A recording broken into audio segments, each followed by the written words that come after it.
Good morning. Eh, Stefano, eccoti. Mi senti? Sì, ti sento. Ok, perfetto. Bene, beh, verifichiamo, ma non ci sono problemi. Dai, hai fatto l'upload delle slides? Sì, sì, le ho uploadate verso il meno 20, 10 e mezza. Ok, perfetto. Vuoi che facciamo un test? Sì, va bene. Se funziona tutto. Perfetto, Si bene. dovrebbero poi rimettere in modalità full screen così. Sì, sì, sì. Ok. E Perfetto. durante la presentazione il video, la telecamera la devo tenere attiva o posso Come spegnere? preferisci, come preferisci. Secondo me è meglio se la tieni attiva. Ok, proviamo. Se poi Se vedo che hai ci sono... problemi di bandwidth, poi la chiudi, insomma. Ok, perfetto. Ovviamente tienila aperta quando io ti presento all'inizio, ecco. Va benissimo. E poi semmai la spegni dopo se ci sono dei problemi. Ok, perfetto. Grazie. Allora aspettiamo, la gente si connette sempre all'ultimo secondo anche dopo, quindi io direi che insomma verso le 11.01, 11.02 cominciamo. Va Ok? bene. A dopo. Grazie. Ciao. A dopo.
Okay.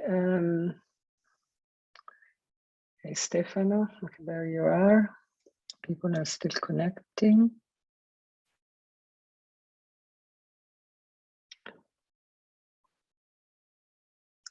So, recording is ongoing. Yes. So today's speaker is Dr. Stefano Trogolo. So Stefano obtained his PhD in 2018 at the University of Torino with a thesis on the production of hypernuclei at the ALICE experiment. He held the first postdoc position always at the University of Torino, where he continued his research in nuclei and hypernuclei production in heavy ion collisions, always in ALICE. Then, during his second postdoc at the University of Padova, he shifted his interest to heavy flavor production in heavy ions and measured the D0 meson production and anisotropic flow in lead-lead collisions. In parallel, he also worked on the alignment of the new inner tracking system with cosmic rays. He started a research fellowship in January 2021 at CERN, where he has been working on charm and beauty barrier production, both in PP and in lead-lead collisions, while working at the same time on the development of the software trigger for the ALICE Brand 3 proton-proton program. So Stefano, the floor is yours. Thanks a lot for the introduction. Just let me share the slides. Can you see them? Yes. Okay. So thanks to the organizer and to the ALICE collaboration for the opportunity to give this seminar today, where I will present the latest results of the ALICE experiment in lead-lead collisions for the heavy flavor production. And with these results, I will try to show what we investigated and learned about charm transport and hadronization in heavy ion collisions. So here is the outline of my talk.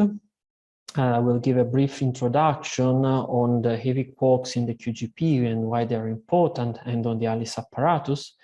And then I will move to the core of the talk that are the results, and in particular, the heavy flavor hadrons, which we use to probe the QGP, and in particular, the medium energy loss, the participation to the collective motion of the system, and the hadronization mechanisms. And then I will move to the conclusions and the perspectives, also giving a look to our near and far future for the ALICE experiment. So in heavy ion collisions, we know that a phase transition from ordinary nuclear matter to a color deconfined medium that is called quark-gluon plasma is predicted by lattice QCD calculations, and this occurs in ultra-relativistic heavy ion collisions. In these collisions, we reach very high energy density, and after a first pre-equilibrium phase, the medium expands hydrodynamically. The heavy flavor hadrons are produced in the R scattering processes in the early stages of the collisions.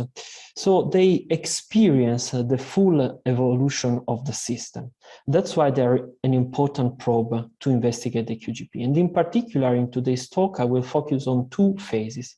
So the first, immediately after the production, is when the heavy quarks interact with the QGP. So when we have the QGP phase, heavy quarks interact with the medium constituents, and they can lose energy via elastic collisions, which is mainly dominating a low PT, but also via radiative processes. And we see how they can interplay one with the other. And then there is also an important question, that is if especially low PT heavy quarks are thermalized in the medium and participate to the collective motions. Then the second phase I will focus on is the hadronization. So once we reach the phase transition, again, the heavy quarks have to hadronize and go back to hadrons. And on a microscopic scale, we have two main mechanisms for the heavy flavor hadronization in heavy ion collisions. On one hand, we have the fragmentations, so which means that the heavy quarks at the phase boundary can break and hadronize, producing hadrons with a lower momentum with respect to that of the partons. And here we have to take into account that in heavy ion collisions, there is also the energy loss of partons that can modify the fraction of parton momentum taken by the hadron, which, however, is expected to be equal for all hadron species. Then we have the coalescence, which means that partons which are close in the space and with similar velocities can recombine into hadrons. On a macroscopic scale, instead, we have the statistical hadronization model, which predicts that hadrons are emitted from the interaction region, which is in statistical equilibrium at the QGP phase boundary. So, as I mentioned in the title, the results I will show you today are obtained from the ALICE collaboration. We know how ALICE looked like in round 1 and 2. And here I'm highlighting the relevant detectors used for heavy flavor studies in round 2. In particular, from the innermost, we use the inner tracking system for track reconstruction and primary and decay vector reconstruction. Then a V0 detector used for trigger and to determine the centrality of the collision and to estimate the event plane, especially for the flow measurement. Then we have the time projection chamber, that is a gas detector used for tracking and for the particle identification via specific energy loss. Then the time of flight detector used as well for the particle identification via the time of flight measurements. The electromagnetic calorimeter used to trigger and to identify particles. And last but not least, at forward rapidity, the muon spectrometer used to trigger and to identify and reconstruct the muon tracks. So, how do we study open heavy flavor hadrons in heavy ion collisions? So on one hand, we can fully reconstruct the hadrons via their hadronic decay channels. And here in particular, I'm highlighting the hadrons studied in round 2 lead data sample, namely D0, D plus, and D star for what concern the non-strange D mesons, the D sub S, and the lambda C in the PK0 short. So to perform these studies and this reconstruction, we fully exploit the displaced decay vertex topology and the particle identification of the decay tracks. For the lambda C, we also profit of machine learning techniques to improve our selection. And for the first time in heavy ion collisions, we managed to go down to PT equals 0 for the D0 measurement, namely what we call the low PT D0 analysis. And here we did not use topological selection, but only the particle identification capabilities of the ALICE experiment. And we use event mixing method to subtract the background, as you can see in the plot here in the bottom right, while here instead we have the plot for the lambda C. Another way is to investigate the open heavy flavor hadrons is via the partial reconstruction of the semi-leptonic decay channel. In particular, we focus on studying the electrons and the muons coming from charm or beauty hadrons decay. And here we exploit the identification of electrons at mid rapidity and muons at forward rapidity, the subtraction of the hadron contamination and non-heavy flavor leptons, and also the separation of charm and beauty electrons via the impact parameter. As you can also see in this plot here, where we have the impact parameter, the measurements and the different templates for the different contributions. So now let's move to the result and let's start with the baseline for all our investigation. Let's call it the footprint of the charm hadrons in heavy ion collisions that are the PT differential yields. Here I'm showing you the prompt D0, D plus, and D star PT differential yields, and we managed to perform these measurements on an extended and finer PT range with respect to previous results. And in particular, as you can see, the results here are shown together with the measurements done in a PP collision at the same center of mass energy. And we did the measurements in the same bindings. Moreover, as mentioned before, we managed to measure the D0 down to PT equals 0 for the first time in heavy ion collision. So thanks to the round 2 lead data sample, there was an overall improved precision for the non-strange D mesons. But also for the D sub S and the lambda C, there was an improvement. First, as also mentioned for the non-strange D meson, we performed the measurements on an extended and finer PT coverage for D sub S and lambda C. And for the lambda C, we also managed to improve the differentiality in centrality, since we measured the lambda C in two centrality classes, namely 0 to 10 and 30 to 50. So with this these are the starting points for all our investigation. And the first phase we want to investigate is the QGP phase, and in particular, how heavy quark interacts with the medium and how they lose energy. So to investigate the energy loss, first we computed the so-called nuclear modification factor, or RAA. That is the ratio between the production yields in AA collisions over the product of the average number of binary nucleon-nucleon collisions and the production yields in proton-proton collision. So for our processes, if no modifications occur due to the medium, the RAA is expected to be equal to unity. However, we can see that there is an increasing suppression for PT greater than 3 GeV over C, which means that the medium energy loss shifts the PT distributions to lower PT. Moreover, we can see that there is an evolution of the RAA, so of the suppression with the centrality, which points to the fact that there is an increase in medium density, size, and lifetime from peripheral to central collisions. As you can see here we have the RP LED, and then we go from peripheral to more central collisions in that. We also compared the RAA measured at different energies. In particular, here we have the RAA of the prompt non-strange meson measuring 0 to 10 centrality classes at 5 TeV and at 2.76 TeV by Alice, and they are compatible with the uncertainty, so they look similar, and this can be due to two competing aspects. So on one hand, we expect a higher medium temperature and density at 5 TeV, which means a larger energy loss at 5 TeV with respect to 2.76 TeV. And on the other hand, a harder PT spectra of charm at 5 TeV, which instead should push and increase the RAA at 5 TeV. We compare also the RAA with that of star at 200 GeV. And here there is a similar shape of the two RAA between RIC and LHC, but there is a hint of smaller RAA for PT lower than 2 GeV over C and greater and larger for PT greater than 4 GeV over C. However, given the current uncertainties, it is not possible to draw a firm conclusion on some dependencies on the center of mass energy. Then another important way to investigate the energy loss is via the comparisons with other particles. And in particular, we compare the non-strange mesons with that of pion and charged particles to compare for light quarks, and then with JJ psi. So let's start with the comparisons with the pion. So to investigate to compare the charm and light quarks energy loss. And we see that at low PT, the RAA of the meson is greater than the one of pion. And here we could ask if there is only different energy loss, and well, the answer is not trivial, because there are also other concurring effects like the soft production of pion, the radial flow, and the hadronization mechanisms, which play an important role. So it will be also important to compare the results of different particles with the theoretical model calculation.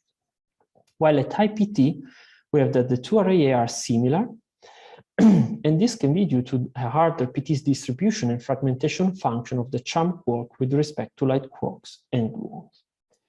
Moving to heavier quarks, namely to the beauty, we compare the RAA of the non-prompt J psi with that of a non-strange meson, and here we see that the RAA of non-prompt J psi is greater than the one of the meson, and this is an indication for a quark mass dependence of the medium energy loss. Of course, also in this case, a full modeling is needed for a firm conclusion.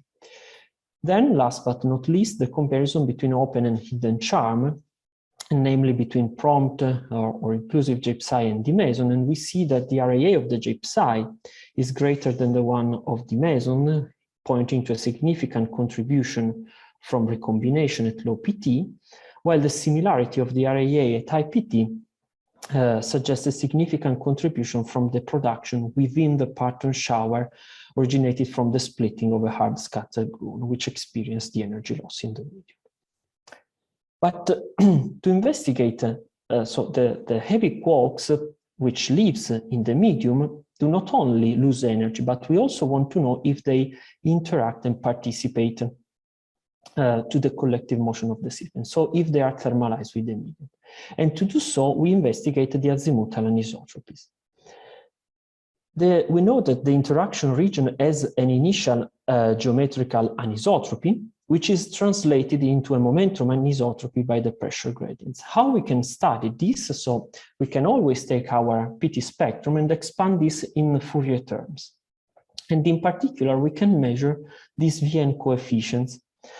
In the results that I will show in particular, I will focus on two coefficients. The second harmonic coefficient, V2, the so-called elliptic flow, that is an asymmetry between in-plane and out-of-plane directions. And the investigation, the study of the V2 at low PT can really give us an insight into the participation of heavy quarks to the collective motion and their thermalization with the medium, while at high PT, it can allow us to inquire the path length dependence of energy loss. And then I will also focus on the third harmonic coefficient, the V3, or triangular flow, that is due to an event-by-event fluctuations in the initial distributions of nucleons and gluons in the overlap region, which is also sensitive to the ratio of the shear viscosity to the entropy density. So let's move to the result, and let's look first to the azimuthal anisotropies of charm hadrons, and in particular here we have the V2 and the V3 in the 0 to 10 and 30 to 50 centrality class of from D, J psi, compared with pion and protons, and we have a significant V2 and V3 coefficients for open-ended charm. At low PT, there is a mass hierarchy of the Vn coefficients as expected from hydrodynamics, which is a sign of the charm quark thermalization with the medium. Then at intermediate PT, we have that the Vn of J psi is still lower than the one of the mesons, and this can suggest the coalescence of charm quarks with light flowing quarks. But also we have the Vn of the meson is compatible, is similar to that of pions and lower than that of proton, confirming the n-quark scaling. The coalescence and the n-quark scaling were further tested with the, thanks in the paper of the J psi, in the publication of the J psi, with the following test. So they obtain the quark flow, namely the flow of the charm and of the light quark, by interpolating the Vn and the V2 and the V3 of J psi and pions. And under the assumption of the n-quark scaling, they assume that the Vn of the pions as well as the Vn of the J psi is 2 times the Vn of the quark, of the constituent quarks. So from the Vn of the J psi and the Vn of the pions, we extract the Vn of the charm and of the light quarks. And then in a simple coalescence approach, we assume that the Vn of the d meson is the sum of the Vn of the quark and of the light quark and the Vn of the charm, with a given PT of the quark and of the charm. And from here, what we can see is that the prompt D0, V2, and V3 is rather well described in this simple coalescence approach when the light quarks carries a fraction of the momentum of the d meson of 0.4, so around 40%. So this is a test that was done also to confirm again the coalescence mechanism in addition to the fragmentation for the hadronization of charm quark. Then coming back to the charm hadrons V2 and V3 and to the high PT, we see that for PT greater than 6 GeV/c, the Vn of all hadron species are similar, and this is consistent with the path length dependence of in-medium energy loss. Moving to the strange sector, and namely to the d sub s, we measure the positive d sub s V2 between 2 and 8 GeV/c with in semicentral collision with a significance of 6.4 sigma. Here is compared with the prompt non-strange d meson V2, and in order to conclude on a possible difference of the elliptic flow between strange and non-strange d meson, we need higher precision, which is what we expect to reach with the run 3 data set. However, we also compare the observed V2 with models predictions, which include the coalescence of charm quark with flowing strange quarks, and our results is compatible with these predictions. Then moving to the beauty sector, we measured a positive V2 for electrons from beauty decay hadrons, so which means we separate the electrons coming from the beauty hadrons with respect to the charm and to other sources. And we measure a positive V2 for these electrons and a V2 for the Y1s that is compatible with 0. And here again, for low PT, we observe a mass hierarchy pointing to the fact that heavy quarks can reach the thermalization with the medium, while at intermediate PT is also is confirmed hadronization via coalescence with the flowing light quarks in addition to the fragmentation. Here in this picture, we have electrons and the results from mesons. So the question that now we have is what about charm baryon? And this is indeed an interesting field that is we will investigate in round 3 and round 4, and namely measuring the V2 of charm baryons to further test the coalescence and the end quark scaling with the charm in the charm baryon sector. Okay, as I mentioned previously, it is not only important to compare the results of prompt the mesons or the subs with other particles, but also with models. And this is what we have done in order to investigate better the heavy quark transport in the QGP.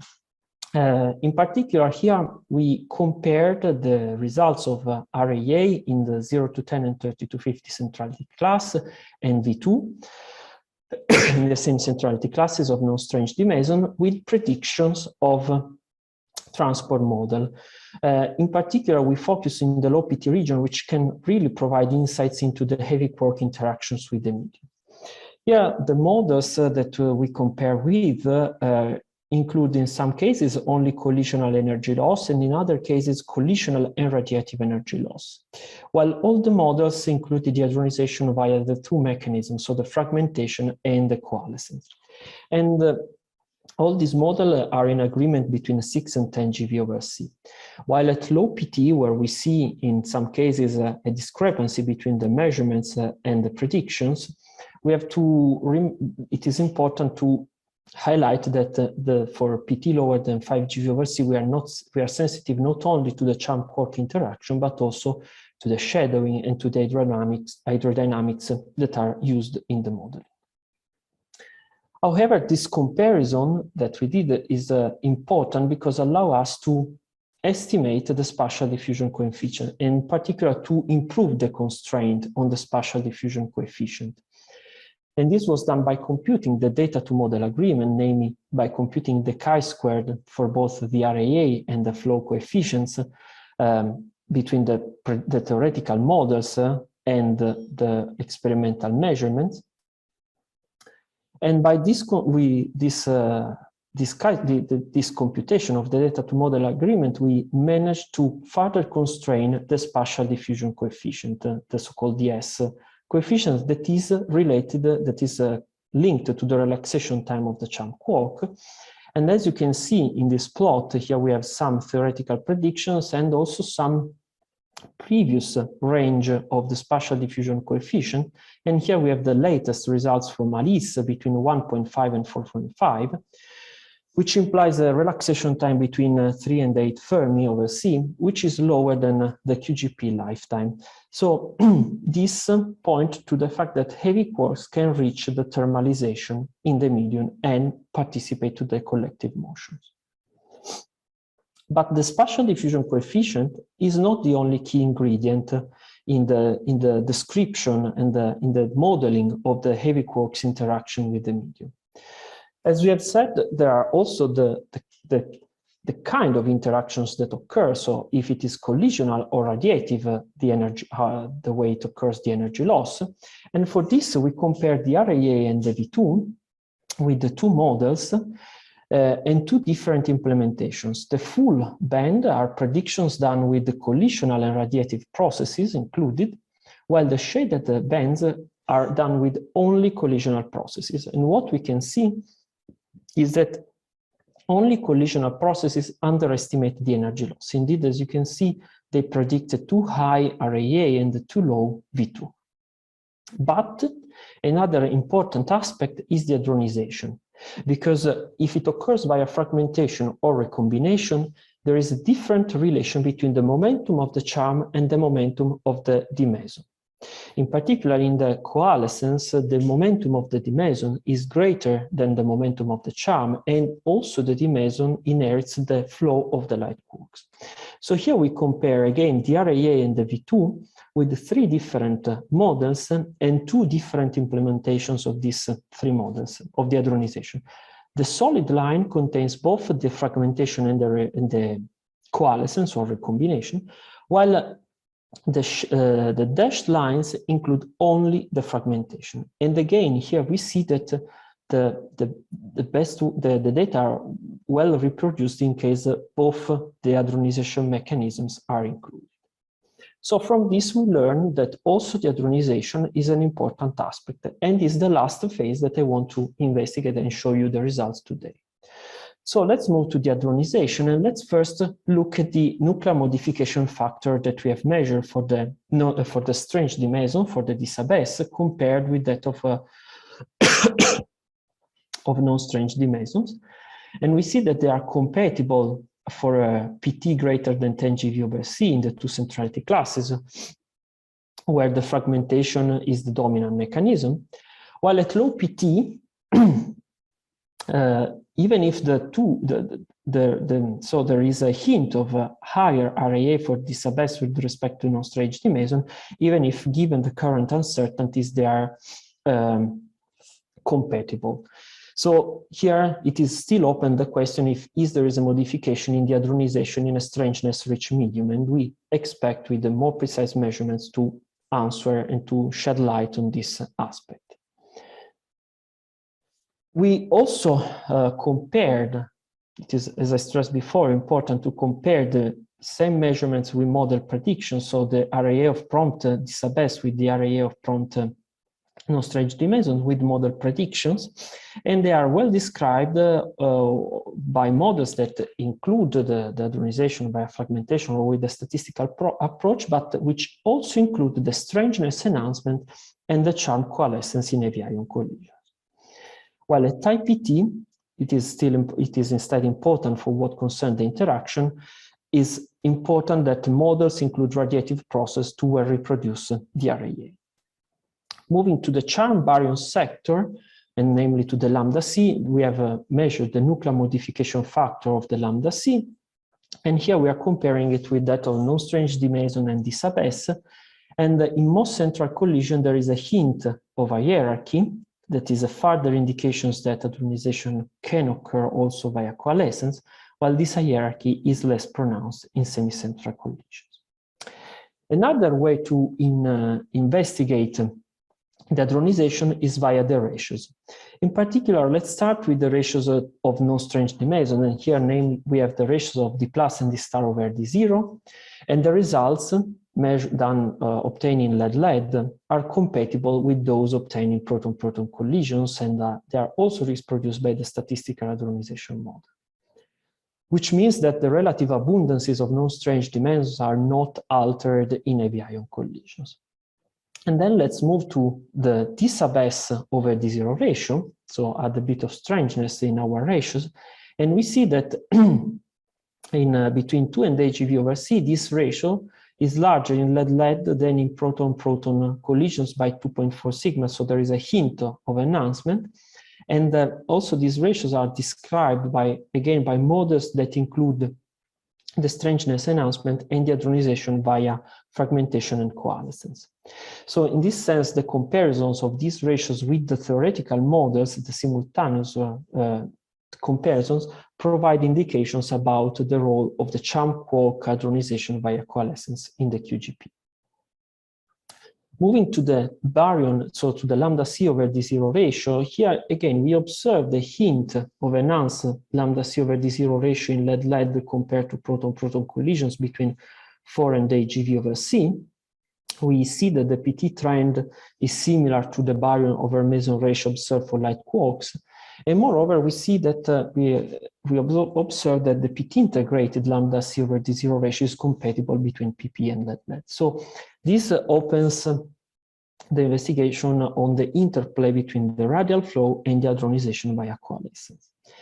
However, we also compared these ratios with the models, and the models that include, again, fragmentation and coalescence can describe the lambda C over D0 ratio, while it is slightly underestimated by the statistical hadronization model.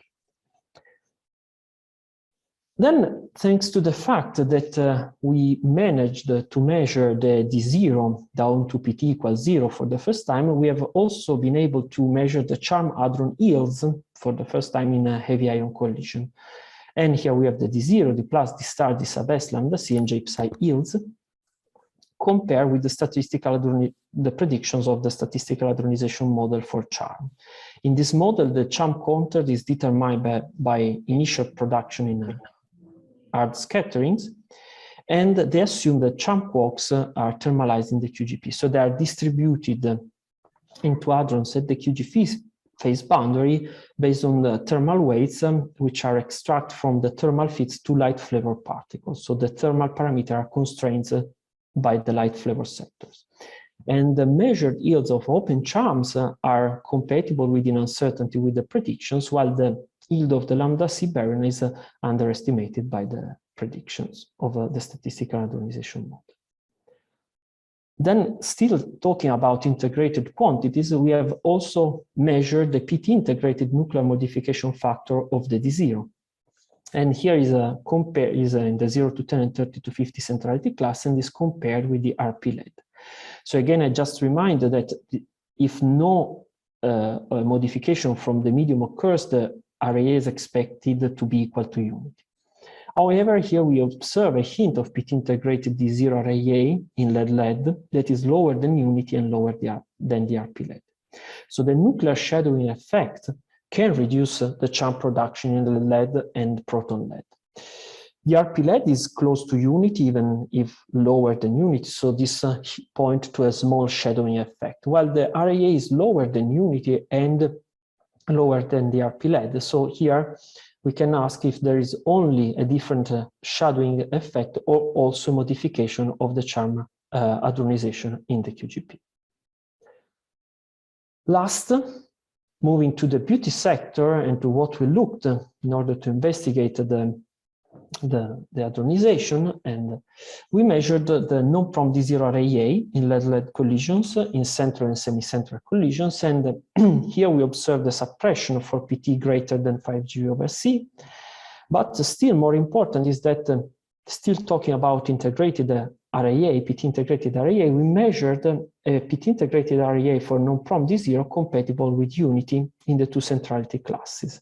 So this is again pointing to and stressing the question if there is a modification of the hadronization in the QGP. And then we also measured the ratio of the RAA of non-prompt D0 over the RAA of prompt non-strange D meson. And we see that it is larger than unity for PT greater than 5 GeV over C with a significance close to 4 sigma. And this point, again, suggests a parton mass dependence of the in-medium energy loss, namely the dead cone effect that we already observed and highlighted in the comparison between the non-prompt J psi and the D0. And again, here the ratio is described by models that include both collisional and radiative energy loss. Still in the beauty sectors, we measure also the production of muons from charm and beauty hadrons, or heavy flavor hadron decays, in lead-lead and xenon-xenon collisions. Here we have on the left the RAA of muons from in the same centrality classes of lead-lead and xenon-xenon collision, and we see from the comparison with models that if only collisional energy loss is included, the RAA is overestimated, while if both collisional and radiative are included, the RAA are well reproduced. But more important is the comparisons that we did on the right, where we have the RAA measured in lead-lead and xenon-xenon, but not in the same centrality classes, but with similar charged particle multiplicity. And this is important because these measurements also in the future can further constrain the model calculation. So let's come to the conclusions. So Alice performed precise heavy flavor measurements with the RAN2 lead data sample. In particular, we measure charm meson down to PT equals 0 in lead. We go down to PT, to low PT for the measurements of charm strange meson and charm baryons in lead, and also start investigating the beauty production in different colliding systems. So what do we learn? What we learned so far about the interaction? So we learned that charm quark interacts with the medium constituents and via collisional and radiative processes.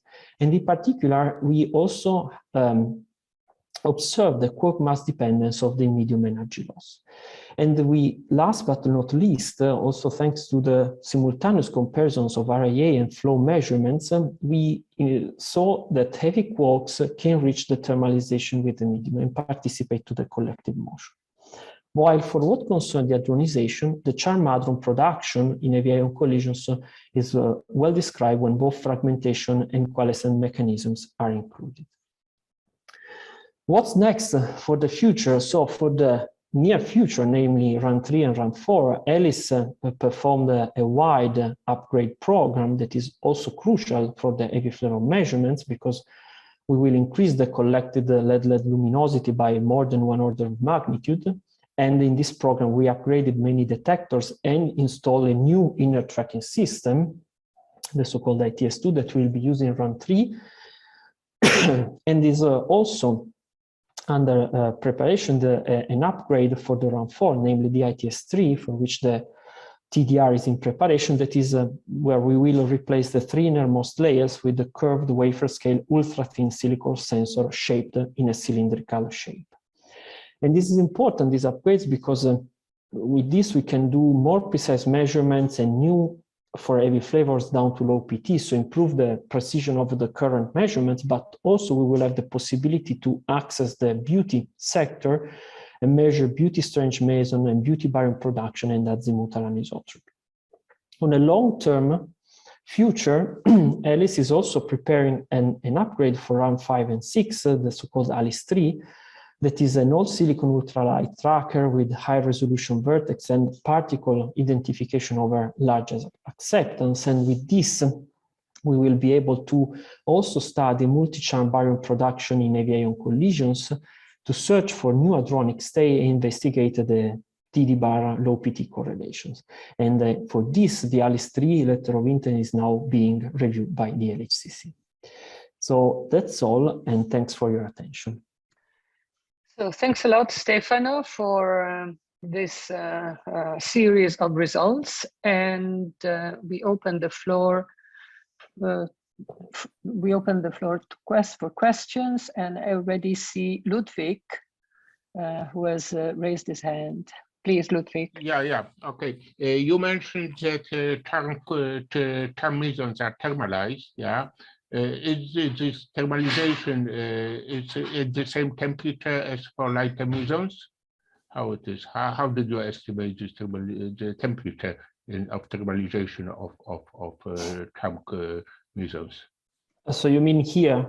Yeah, exactly. So, here the temperature that is adopted in the model predictions is not taken. So this is not a fit